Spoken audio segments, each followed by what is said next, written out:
What if I told you that Iran was never called Iran? That for 2,500 years, this land had a name the entire world knew. A name that carried the weight of empires, the scent of poetry, the memory of kings who ruled half the known earth. And then, one morning in 1935, a single diplomatic letter was sent to every embassy in the world.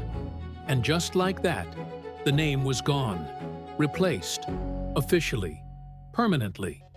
Persia became Iran overnight, and many Iranians, to this day, are still angry about it. This is not just the story of a name change. This is the story of an identity that refused to die.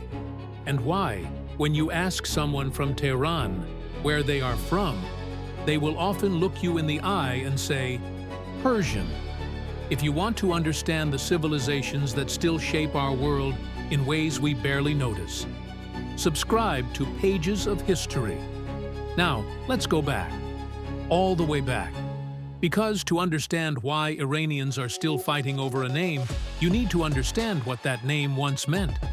Imagine a civilization so vast and so powerful that when the Greeks tried to describe it, they ran out of words. In the 6th century before Christ, the Persian Empire under Cyrus the Great stretched from the banks of the Indus River in modern-day Pakistan to the shores of the Aegean Sea in modern-day Greece. Egypt answered to it. Babylon answered to it. Kingdoms that had existed for 1,000 years simply became provinces. And the man who built all of this did not do it through terror alone. Cyrus the Great built his empire on something almost unheard of in the ancient world: tolerance. He did not burn the temples of the people he conquered. He protected them. He did not exile them. He freed them. For the Jews held captive in Babylon, Cyrus was not a conqueror. He was a liberator. The Torah calls him anointed by God, not a Persian god, the Jewish God. That was the kind of empire Persia was. That was the weight the name carried. But here is something the history books rarely stop to explain. The name Persia was never what the people themselves called their land. Persia came from Pars, a single southern province where the ruling dynasty originated. The Greeks heard it, used it, and it spread across the ancient world like a rumor that became fact. To the Greeks, to the Romans, to the Arabs, to the Europeans who came centuries later, the whole country was Persia.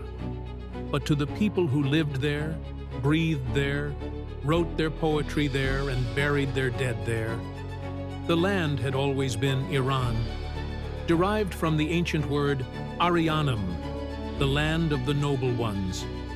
They had called it that for millennia. Two different names, two different worlds looking at the same piece of earth and seeing completely different things. That tension between what you call yourself and what the world insists on calling you is the entire story we are about to tell. Persia survived Alexander the Great, who burned its greatest palace at Persepolis, and then, consumed by guilt or admiration, dressed in Persian robes and married Persian princesses. Persia survived the Arab invasion of the 7th century, which brought Islam and the Arabic language and rewrote the religious soul of the land entirely. The Zoroastrian fires that had burned for centuries were slowly extinguished. The Arabic script replaced the ancient Persian one. And yet, the Persian language survived. The Persian identity survived. Something extraordinary happened that rarely happens in history. A conquered people absorbed their conquerors. The Arabs brought Islam, but the Persians made it theirs. They wrote its greatest philosophy in Persian, its most celebrated poetry, Rumi, Hafez, Omar Khayyam, in Persian. The Arab rulers who came to govern this land found themselves surrounded by a culture so deep, so confident, so ancient, that they could not erase it. They could only admire it. Persia did not disappear under conquest. It simply waited. And what it was waiting for, the final blow to its name, would not come from Alexander, would not come from the Arabs. It would come from one of its own kings, a man who thought he was modernizing his country, a man who believed he was giving Persia a future, and in doing so, took away its past. Before we get to 1935, we need to understand what happened in the centuries between the Arab conquest and the modern age. Because this is where Persian identity stopped being just cultural and became something fiercer, something political. The Safavid dynasty rose in the 16th century and made a decision that would permanently separate Iran from the rest of the Islamic world. They declared Shia Islam the state religion. In a world that was overwhelmingly Sunni, this was not just a theological choice, it was a declaration of difference. We are not the Arabs, we are not the Ottomans, we are Persian. Muslim, yes, but Persian first? The Safavids promoted the language, rebuilt the architecture, commissioned the poetry, and under their rule, something crystallized that had been forming for 1,000 years, a sense of Iranian identity that was distinct, proud, and completely unwilling to be absorbed by anyone. It was from this period that the word Iran began to be used more formally within the country itself. Persia for the outside world, Iran for those who lived inside it. That duality held for centuries, until one man decided to resolve it by force of paperwork. His name was Reza Shah Pahlavi, and in 1935, he did something that still divides Iranians today. He sent a circular to every foreign embassy in the world. The message was simple: stop calling us Persia. Our country's name is Iran. Use it. The official justification was clear enough. Iran was the name the people had always used for themselves. It was indigenous, authentic. Reclaiming it was an act of sovereignty.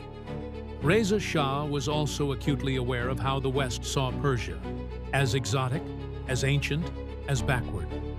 A relic, a museum piece.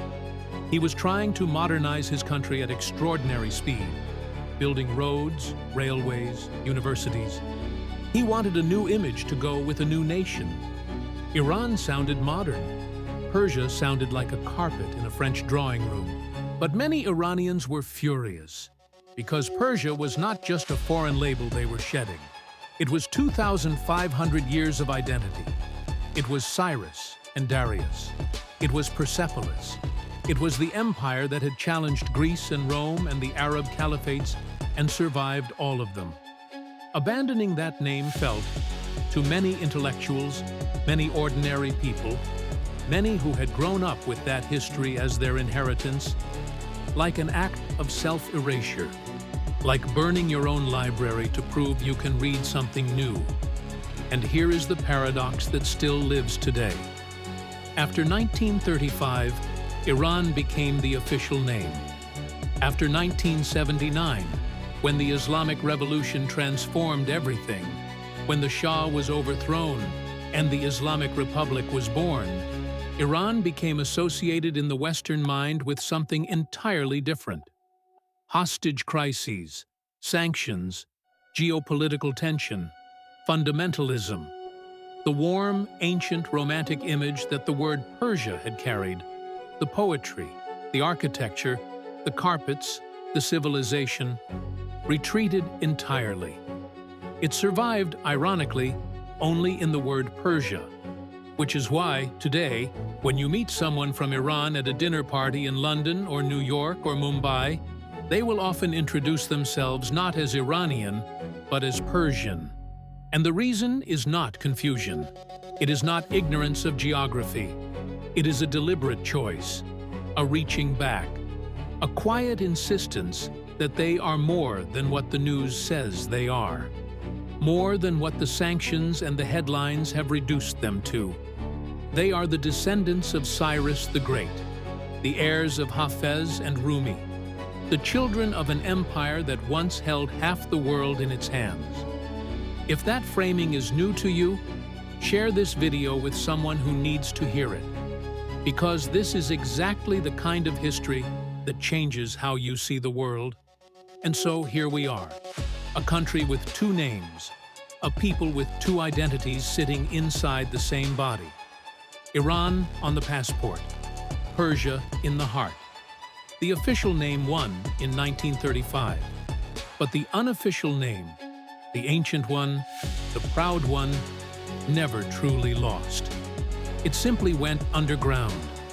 It lived in the poetry that Iranians still memorize as children, in the New Year celebration of Nowruz that predates Islam by 3,000 years, in the way a grandmother in Tehran will describe herself to a stranger, in the quiet fury that still rises, even now, when someone suggests that Iran and Persia are simply the same thing with different packaging. They are not the same thing. One is a modern nation-state, the other is a civilization. And civilizations do not change their names simply because a king sends a letter. That is the story of Iran, of Persia, of a name that the world tried to bury, and that 2,500 years of history refused to let die. If this changed the way you see Iran or Persia, subscribe to Pages of History. Drop a comment below. See you in the next one.